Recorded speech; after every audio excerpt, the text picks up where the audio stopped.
नमस्कार, आदाब, सत श्री अकाल। स्वागत है आप सभी का आपके अपने YouTube चैनल पर।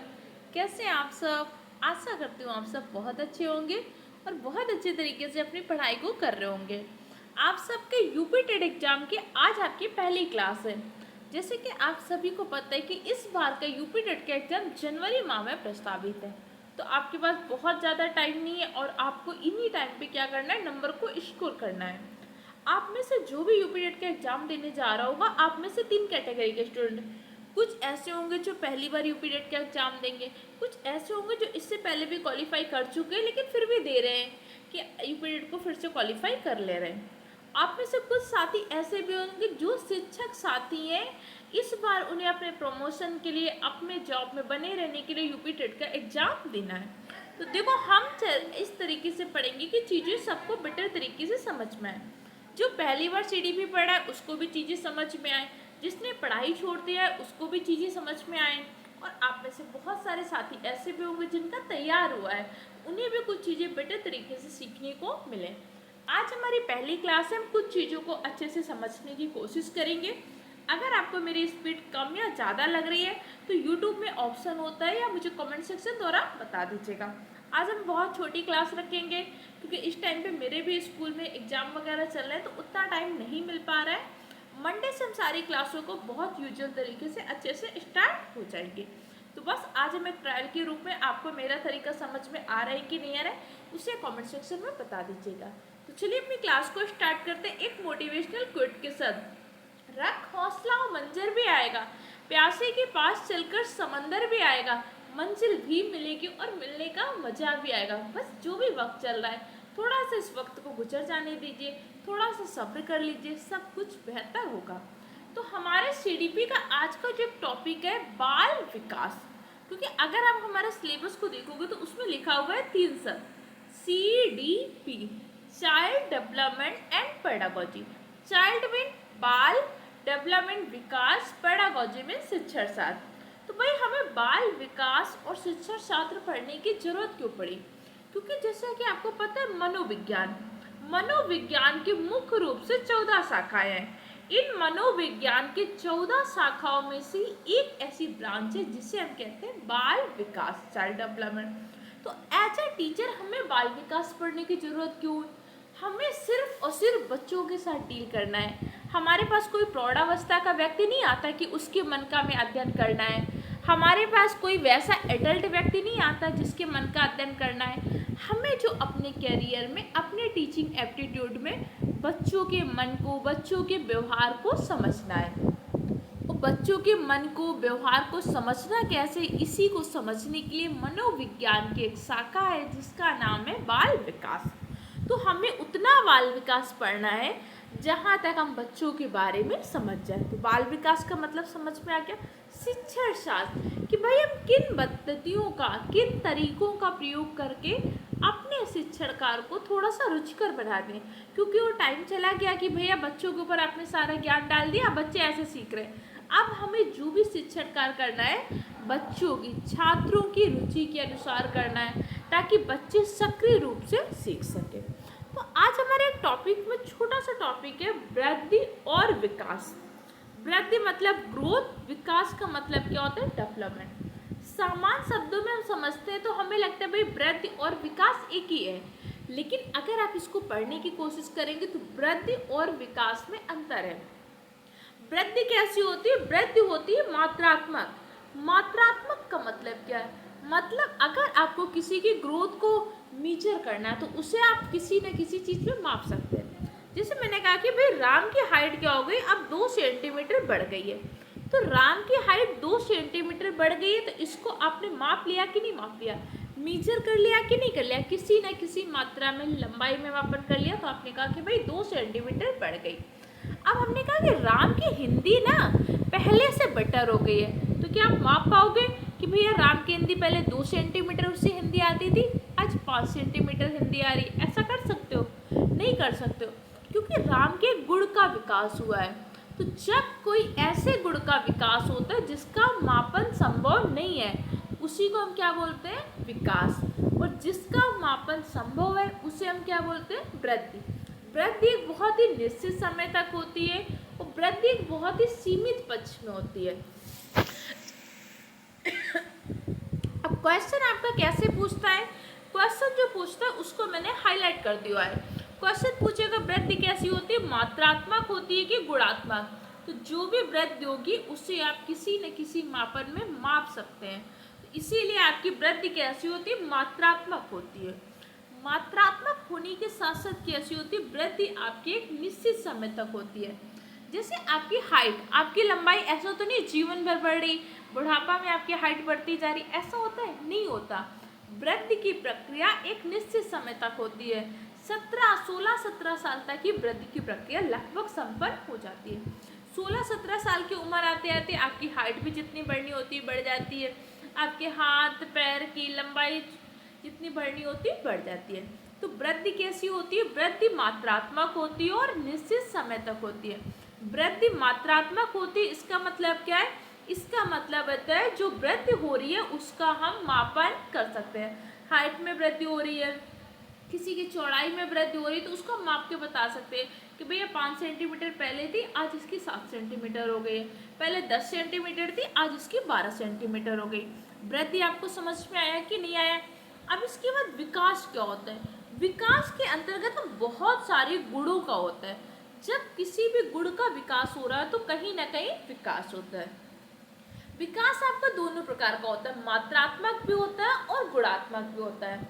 मात्रात्मक मतलब कुछ चीज़ों को तो हम माप सकते हैं, जैसे हम कहते हैं कि मेरी टाइपिंग स्किल का विकास हुआ है, तो मेरी टाइपिंग स्किल पहले से बेटर हुई है, कितनी बेटर हुई है तो नहीं बता सकता, लेकिन मैं ऐसा बता सकती हूँ कि भाई पहले मैं 1 मिनट में 20 शब्द को ही टाइप कर पा रही थी, लेकिन आज मैं 1 मिनट में 25 वर्ड्स को क्या कर पा रही हूँ, टाइप कर पा रही हूँ। तो विकास को हम माप भी सकते हैं और विकास को गुण के रूप में रिप्रेजेंट भी कर सकते हैं। तो विकास कैसा होता है, विकास मात्रात्मक और गुणात्मक होता है। जैसे आज हो सकता है कि भाई मेरी पढ़ने की स्पीड पहले से बेटर हुई है, या आज हम कह सकते हैं कि मुझे इस सब्जेक्ट में ज्ञान पहले से ज़्यादा हो गया। कितना ज़्यादा ज्ञान होगा उसको माप सकते हैं, नहीं माप सकते। दो बात आपको समझ में आई कि नहीं, वृद्धि क्या होती है, विकास क्या होती है। जो क्वेश्चन पूछेंगे मैंने उनको हाईलाइट कर दिया, इस पीडीएफ को आप मल्टीपल टाइम पढ़िएगा। वृद्धि मात्रात्मक होती है और एक निश्चित समय तक होती है, जबकि विकास आपका मात्रात्मक भी होता है और गुणात्मक भी होता है। विकास क्या होता है, जीवन पर्यंत चलता रहता है। ऐसा तो नहीं कि जैसे हाइट हमारी एक टाइम पर रुक जाती है, विकास रुक जाता है, नहीं, हम तो बुढ़ापे में भी बहुत सारी चीज़ें सीख रहे हैं। बहुत सारे शिक्षक साथी जो क्या हो रहे हैं, रिटायर होने की एज में 5 से 10 साल बचे, आज यूपी टेट के लिए पढ़ाई कर रहे हैं कि नहीं कर रहे हैं। तो विकास की प्रक्रिया, जो नए नए स्किल्स आप सीखते रहते हो, नए नए गुण सीखते रहते हो, वो जीवन पर्यंत होती है। दो बात आपको समझ में आई कि नहीं आई। वृद्धि और विकास से यही दो क्वेश्चन पूछता है। वृद्धि जीवन पर्यंत होती है क्या, नहीं, वृद्धि आपके जीवन पर्यंत नहीं होती।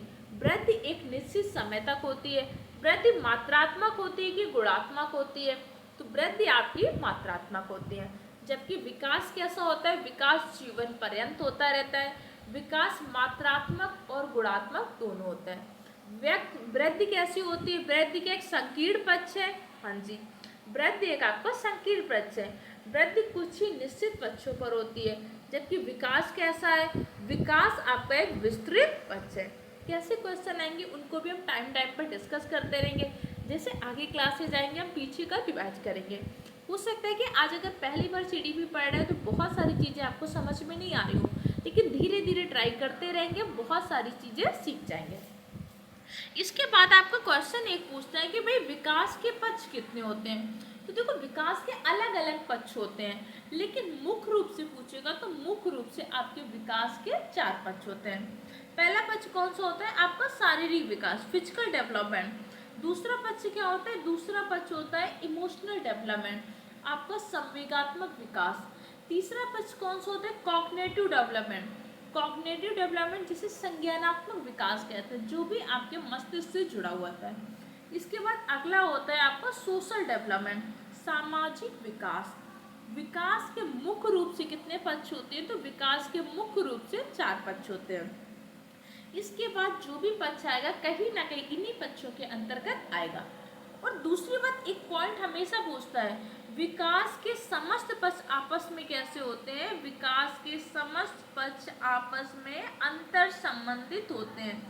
अगर किसी भी बच्चे का अच्छा विकास शारीरिक नहीं हो रहा है तो कहीं ना कहीं क्या होगा, उसके मानसिक विकास में भी प्रभाव पड़ेगा। अगर उसका मानसिक विकास अच्छा नहीं हो रहा है तो कहीं ना कहीं उसके सामाजिक विकास पर प्रभाव पड़ेगा। तो विकास के जितने भी पक्ष होते हैं, समस्त पक्ष क्या होते हैं? आपस में अंतर संबंधित होते हैं। विकास के समस्त पक्ष आपस में जुड़े हुए होते हैं। इस लाइन को एकदम याद कर लीजिए। देखिए सीडीपी में आपको क्वेश्चन डायरेक्ट देखने को नहीं मिलेगा, लेकिन सीडीपी में आपको जो क्वेश्चन देखने को मिलेगा, जो चीज़ें आप समझ रहे हो, इन्हीं से रिलेट करके आप क्वेश्चन के आंसर को ढूंढ पाओगे। तो क्लास को एक बार देखिए, 2 बार देखिए, खाना बना रहे हैं, स्कूल जा रहे हैं, जब टाइम मिल रहा है 1 से 2 बार क्लास को सुनते जाइए। जब आप सुनते जाएंगे तो चीज़ें आपके माइंड में सेट हो जाएंगी। बाकी हम इनका मल्टीपल टाइम रिविजन करते रहेंगे। अभी आपको इतनी बात समझ में आई कि नहीं आई? अब हम विकास के कुछ पक्षों के बारे में डिस्कस कर लेते हैं। विकास का सबसे पहला पक्ष क्या होता है? शारीरिक विकास। शारीरिक विकास से तात्पर्य क्या होता है? शारीरिक विकास से तात्पर्य होता है कि भाई उसकी लंबाई में वृद्धि हो रही है, उसकी चौड़ाई में वृद्धि होती है। अब जैसे एक बच्चे का जन्म होता है, जन्म के समय सामान्य बच्चे का वजन कितना होता है? 2.5 किलो। 2.5 किलो वजन बच्चे का, स्वस्थ बच्चे का वजन माना जाता है। लेकिन धीरे धीरे उसका वजन बढ़ता है कि नहीं बढ़ता? 2.5 किलो से धीरे धीरे 5 किलो का होता है, 10 किलो का होता है, 25 किलो का होता है, और धीरे धीरे जैसे जैसे उसका विकास होता है फिर एक सामान्य वयस्क व्यक्ति बनते बनते उसका वजन 50 किलो को हो जाता है। तो जो भी उसके शरीर से संबंधित विकास होते हैं, ये क्या होते हैं? शारीरिक विकास। उसके शरीर की लंबाई में वृद्धि हो रही है, उसकी चौड़ाई में वृद्धि हो रही है, कैसे वो अंगों का समन्वय करके बैठना सीख रहा है, चलना सीख रहा है, ये सब क्या होता है? शारीरिक विकास होता है। और हर शारीरिक विकास की अलग अलग प्रक्रिया होती है। जैसे शैशवावस्था में कुछ और होती है, बाल्यावस्था में कुछ और होती है, किशोरावस्था में कुछ और होती है। हमें विकास की मुख्य रूप से 3 अवस्थाओं के बारे में ही डिस्कस करना होता है: शैशवावस्था, बाल्यावस्था और किशोरावस्था। हर अवस्था में विकास कैसा होता है उसको हम आगे की क्लास में पढ़ेंगे, ठीक है? अभी हम सिर्फ विकास के पक्ष को समझ रहे हैं। तो अगर आपके शरीर की लंबाई चौड़ाई में कुछ भी परिवर्तन हो रहा है तो कौन सा विकास होता है? शारीरिक विकास। विकास का अगला पक्ष क्या होता है? भाषाई विकास। कई बार आपको भाषाई विकास अलग दे देगा, कई बार भाषाई विकास को आपके मानसिक विकास के साथ में दे देगा। क्योंकि जब आपके मानसिक विकास होगा, मानसिक विकास को हम संज्ञानात्मक विकास के नाम से भी जानते हैं। हो सकता है एग्जामिनर कई बार मानसिक विकास की जगह पे क्या लिख देते हैं? संज्ञानात्मक विकास। जो भी चीज़ें आपके दिमाग से, आपकी बुद्धि लब्धि से, आपके आईक्यू से जुड़ी हुई हैं, वो सारी चीज़ें क्या होती हैं? आपकी संवेगात्मक विकास। अगर आपके संवेगों का विकास नहीं हो रहा है, अगर आपको भाषा का विकास तो तभी होगा ना जब आपकी आईक्यू का विकास होगा। भाई बच्चा कैसे बोलना सीख रहा है, पहले सुनना सीखता है, फिर बोलना सीखता है, धीरे धीरे पढ़ना सीखता है, फिर लिखना सीखता है। तो जो भी मस्तिष्क से जुड़े हुए आप चीज़ें सीख रहे हो, कौन सा होता है? मानसिक विकास। विकास के सभी पक्षों को आगे अभी हम डिटेल से पढ़ेंगे, अभी हम सिर्फ थोड़ा सा उनके पक्षों के बारे में समझ रहे हैं। अगला क्या होता है? विकास का एक पक्ष होता है सामाजिक विकास। भाई जैविक मानव, जैसे छोटा बच्चा होता है ना, तो जैविक मानव होता है, बायोलॉजिकल ह्यूमन। जैविक मानव से सामाजिक मानव बनने की प्रक्रिया क्या होती है? सामाजिकरण होती है। तो भाई हम कैसे सोशल मैन बनते हैं? जैसे जानवर को आप देखते हो, वो भी तो काम करता है, खाता है, पीता है, सांस लेता है, हमारे आपकी तरह संतान उत्पन्न भी करता है, लेकिन कहीं वो सामाजिक होता है? नहीं होता है। मनुष्य एक ऐसा प्राणी है जो सामाजिक है, ये बात अरस्तु कहते हैं। कई बार आपसे कथन भी पूछेगा, उन कथनों को हम अलग से लिख लेंगे। तो समाज में रहना कैसे है, समाज के नियम कानून को कैसे समझना है, यही सारी चीज़ें क्या होती है? आपका सामाजिकरण। वही सामाजिकरण का विकास कहलाता है सामाजिक विकास। जैसे कि आप एक छोटे से बच्चे को, 3 से 4 साल के बच्चे को आप शॉप में लेकर जाइए, उसे अगर कोई टॉय पसंद आ गया, अब उस बच्चे को आपने टॉय नहीं दिलाया तो वही रोएगा, वही सड़क पे बहुत ज़्यादा रोने लगेगा, चिल्लाने लगेगा कि नहीं मुझे टॉय चाहिए। क्योंकि उस बच्चे को फ़र्क नहीं पड़ रहा है कि दुकानदार क्या सोच रहा है या आस पड़ोस के लोग क्या सोच रहे हैं, रो रहा है। वहीं अब आप 13 से 14 साल के बच्चे को लेके जाइए, उसे दुकान में कोई टॉय पसंद आ सकता है, कोई चीज़ पसंद आएगी, अगर आप उसे नहीं दिलाएंगे तो वहाँ पे रोएगा नहीं, वहाँ पे चिल्लाएगा नहीं, घर में आके भले कहे लेकिन वहाँ पर नहीं करेगा। क्यों? क्योंकि धीरे धीरे उसका सामाजिक विकास हो गया है। उसे पता है कि भाई मुझे कहाँ रोना है, कहाँ पे चिल्लाना है, कहाँ पर जिद करनी है। तो ये जो समाज के नियम कानून आप धीरे धीरे सीखते हैं, यही क्या होता है? सामाजिक विकास। अगला आपका क्या होता है? संवेगिक विकास। संवेगिक विकास को हम भावनात्मक विकास भी कहते हैं। भाई संवेग तो सबके अंदर होते हैं। मैक्डुअल कहते हैं हर व्यक्ति के अंतर्गत 14 मूल प्रवृत्तियां होती हैं। हर मूल प्रवृत्ति से जुड़ा हुआ एक संवेग होता है। जैसे छोटा बच्चा होता है ना, उसे भूख लगती है तो रोने लगता है, उसे कुछ गीला लगता है तो रोने लगता है, क्योंकि उसे अपने संवेगों के बारे में बहुत नहीं पता होता है। लेकिन धीरे धीरे जब 1 से 2 महीने का होता है तो उसे समझ में आता है। जब वो खुश होता है तो थोड़ा थोड़ा हंसने लगता है, रोने लगता है। तो जो अपने संवेगों को हम समझने लगते हैं, यही क्या होता है? संवेगात्मक विकास। कि भाई हमें कब गुस्सा करना है, कब रोना है, कब हंसना है, हमें पता होता है ना। अगर आप किसी की डेथ के फंक्शन में जा रहे हैं, वहाँ जाके तो नहीं हंसने लगोगे। क्यों? क्योंकि धीरे धीरे चीज़ें हमने सीखी। तो अपने संवेगों को, अपने इमोशंस को कैसे बैलेंस करना है, ये क्या होता है? संवेगात्मक विकास। संवेगात्मक विकास को एक भावनात्मक विकास के नाम से जानते हैं। इस टॉपिक से बहुत डिटेल से क्वेश्चन नहीं पूछता है, लेकिन इस टॉपिक से क्वेश्चन कैसे पूछता है? नाम पूछ लेता है। इसे 4 से 5 नाम दे देगा, पूछेगा इनमें से कौन सा विकास का पक्ष नहीं है। तो जो आपको विकास के पक्ष पता होंगे तो आप डिसाइड कर पाओगे कौन सा विकास का पक्ष नहीं है। इसके बाद अगला होता है क्रियात्मक विकास। क्रियात्मक विकास को गतिक कौशल के नाम से भी जानते हैं। और आपके सिलेबस के अंतर्गत आपको सिर्फ 2 गतिक कौशल पढ़ने हैं। एक होता है स्थूल गतिक कौशल, एक होता है सूक्ष्म गतिक कौशल। ग्रॉस मोटर स्किल, एक होता है फाइन मोटर स्किल। इतनी बात समझ में आई कि नहीं? देखो अभी तक जो हमने चीज़ें पढ़ी उतनी चीज़ें आपको समझ में आई कि नहीं? सबसे पहले हमने जाना कि भाई वृद्धि क्या होती है, विकास क्या होती है। तो वृद्धि मात्रात्मक होती है, निश्चित समय तक होती है, और वृद्धि का एक संकीर्ण पक्ष होता है, बहुत बड़े पक्ष नहीं होते। विकास कैसा होता है? विकास जीवन पर्यंत होता है। विकास मात्रात्मक और गुणात्मक होता है। और विकास का पक्ष कैसा होता है? विस्तृत होता है। फिर हमने विकास के कुछ पक्षों के बारे में पढ़ा, जैसे शारीरिक विकास क्या होता है, मानसिक विकास क्या होता है, संवेगात्मक विकास क्या होता है, सामाजिक विकास क्या होता है, गतिक विकास क्या होता है। ये विकास के कुछ पक्ष होते हैं। इन पक्षों को हम आगे डिटेल से पढ़ेंगे, इसलिए यहाँ पर हमने डिटेल से नहीं पढ़ा। विकास के सभी पक्ष क्या होते हैं? आपस में अंतर संबंधित होते हैं। जो इम्पोर्टेंट लाइन है मैंने उनको हाईलाइट कर दिया है।